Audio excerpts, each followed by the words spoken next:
Bonsoir Wendy, bonsoir Jean-Pascal Tricoire. Bonsoir. Vous êtes venu avec de bonnes nouvelles et ça fait vraiment du bien par les temps qui courent. D'abord, Schneider Electric a fait un chiffre d'affaires de 14 milliards sur les 9 premiers mois de l'année, progrès de 12%. Votre métier, c'est la distribution électrique et toutes les technologies qui l'accompagnent, bien sûr, ou la rendent possible. Ça marche fort pour Schneider. Alors notre métier, c'est la gestion d'énergie. Ouais. Et ce métier devient de plus en plus complexe, de plus en plus important.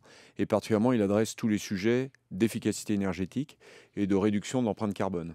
Effectivement, nous avons fait un trimestre en croissance de 12% en organique. Mhm. Donc c'est de la croissance comparable, périmètre comparable, parité comparable, ce qui est un très fort rebond. Et en fait, ces croissances est portée par deux éléments. Notre forte présence dans les nouvelles économies. Ouais.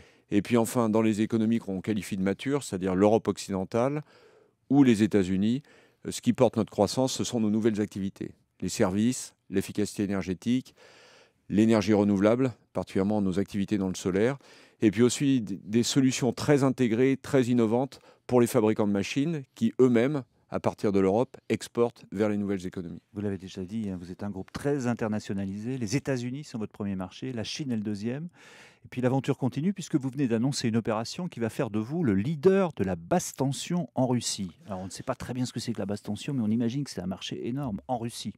Ah oui, déjà, la Russie, c'était un pays Ouais. important pour Schneider Electric. On y a déjà une présence très importante et cette acquisition double notre présence. En fait, l'activité dont on parle, ce n'est pas exactement de la basse tension, c'est ce qu'on appelle de la moyenne tension. En fait, c'est les réseaux d'énergie, ce qui alimente les réseaux d'électricité dans les grandes villes qui ont besoin de beaucoup de rénovation Ouais. en Russie. Puis c'est surtout tout l'accès de l'énergie aux sites pétroliers, les sites gaziers, qui sont très importants en Russie, et les sites miniers. Donc c'est une acquisition très complémentaire à ce qu'on fait aujourd'hui en Russie, qui est plutôt de la basse tension. Et la moyenne tension et la basse tension, ça fait toute la chaîne de Alors, distribution. ce n'est pas votre premier gros coup de l'année. Vous aviez fait une opération préalable en rachetant la branche de distribution d'Areva, qui est notre champion du cycle nucléaire. 11 000 salariés à intégrer d'un coup. Est-ce que ça se passe bien? Bon, écoutez, ça se passe en ligne avec mes attentes en tout cas. On a ce qu'on appelle closé l'opération, c'est-à-dire conclu la Mhm. transaction le 8 juin. C'est le moment où on a pu parler avec nos collègues d'Areva Distribution. Depuis, on est tous sur le pont pour les accueillir à bord de Schneider. Et je dois dire que ça se passe très bien. Ce sont des compétences de très haut niveau qu'on accueille à bord de Schneider. Et on va avoir toute la fin de l'année pour mettre ensemble nos équipes qui faisaient le même métier et les équipes d'Areva Distribution pour former une nouvelle activité leader mondial chez Schneider. C'est la deuxième activité en taille de Schneider. Mhm. Une activité qu'on appelle énergie, qui couvre toutes les technologies du domaine, qui est leader dans le domaine de la smart grid, donc les réseaux intelligents Ouais. On va qui en nous parler parce que c'est une serviront perspective dans le futur. importante. Ouais. Et puis enfin, qui couvrira toutes les géographies, parce que cette activité Arevadi arrive avec une activité de 45% de son chiffre d'affaires basé dans les nouvelles économies.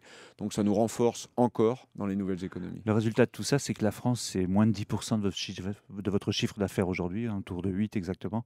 Est-ce que vous êtes affecté par le conflit des retraites qui nous préoccupe tant?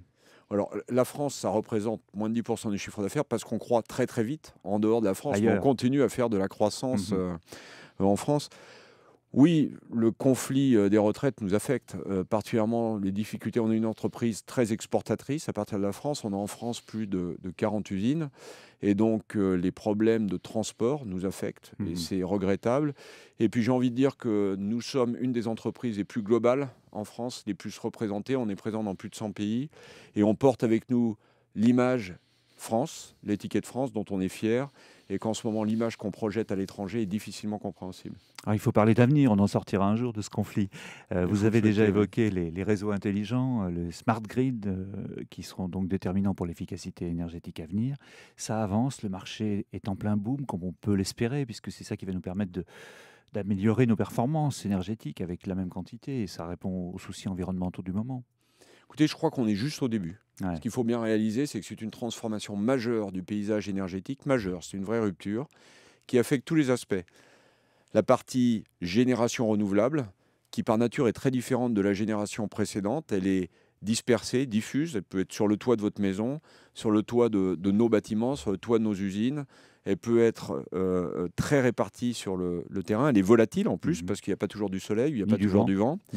Mhm. C'est le fait aussi que tous les points d'utilisation et de consommation d'énergie devront être connectés au réseau et devront s'adapter aux caractéristiques de l'électricité présente sur le réseau. Si elle est chère et carbonée, il faudra savoir effacer. Si elle est verte et pas chère, il faudra savoir consommer à ce moment-là. Il y a un nouvel élément qui vient se greffer, c'est le véhicule électrique. C'est la première fois dans l'histoire de l'électricité qu'une charge est massivement mobile. Ouais. Et il va falloir la suivre sur ses déplacements. Et vous fabriquez les bornes, bien sûr. On fait tout ça. Ouais. On fait les connexions des énergies renouvelables au réseau. On fait toute la gestion des points de consommation. On fait les bornes de rechargement des véhicules et la capacité à les suivre. Et puis on fait tout ce réseau intelligent, particulièrement avec l'arrivée des technologies d'Areva-D. On voit bien le marché immense qui s'ouvre à vous. Il y a peut-être besoin d'une impulsion politique. On va en parler peut-être au G20 de Séoul en Corée. Vous réunirez au même moment, vous réunirez au même moment avec des collègues. Vous appelez ça le B20 très exactement. Qu'est-ce que vous attendez des décideurs de la planète ? Oui, alors le G20 a demandé à un certain nombre d'entreprises internationales venant de tous les horizons de se réunir en même temps que se réunissait le G20 pour faire des propositions. Et Schneider a en charge de mener une réflexion sur l'efficacité énergétique. Moi, ce que je crois qu'on va essayer de discuter avec nos gouvernants, c'est de dire que les discussions entre pays prennent un certain temps, mais qu'entre-temps, on ne les attend pas et qu'on a déjà commencé à bouger, qu'il y a déjà beaucoup de choses qui se font sur le terrain dans tous les pays du monde. Nous, on opère dans 100 pays, et je peux vous dire que dans le domaine de l'efficacité énergétique, ça fait depuis maintenant très longtemps qu'on a commencé à bouger, à interagir avec nos clients et à faire beaucoup d'applications. Donc, ce n'est plus un problème de technologie, les technologies sont là, c'est principalement un problème humain, il faut avoir les compétences, il faut qu'on forme des gens, ça créera des jobs, ça créera beaucoup d'emplois d'ailleurs, et puis on a besoin quand même de l'impulsion des gouvernements par des politiques fiscales, par des incitatifs pour lancer un marché qui n'en est qu'à son démarrage. On est en face d'une formidable opportunité. Et d'ailleurs, la France a beaucoup d'atouts dans ce domaine parce qu'on a une filière énergétique assez exemplaire avec des grands acteurs qui sont reconnus au niveau international. Qui ont parfois du mal à s'entendre, mais il faut simplement qu'on ne rate pas ce virage. Ouais. Voilà. Est-ce que, à la tête du groupe aussi internationalisé que le vôtre, aussi actif, avec une croissance aussi forte, on a encore le temps de descendre le Zambèze en kayak Jean-Pascal Tricoire. Ça fait depuis longtemps que c'est terminé, mais on garde un fort intérêt pour tout ce qui se passe à l'extérieur et je reste curieux à ce qui se passe dans d'autres parties de la société et dans ce qui se passe dans les milieux sportifs dont vous parlez. Oui. Ouais, c'est du sport aussi, diriger un groupe comme celui-là. Merci beaucoup Jean-Pascal Tricoire. Merci.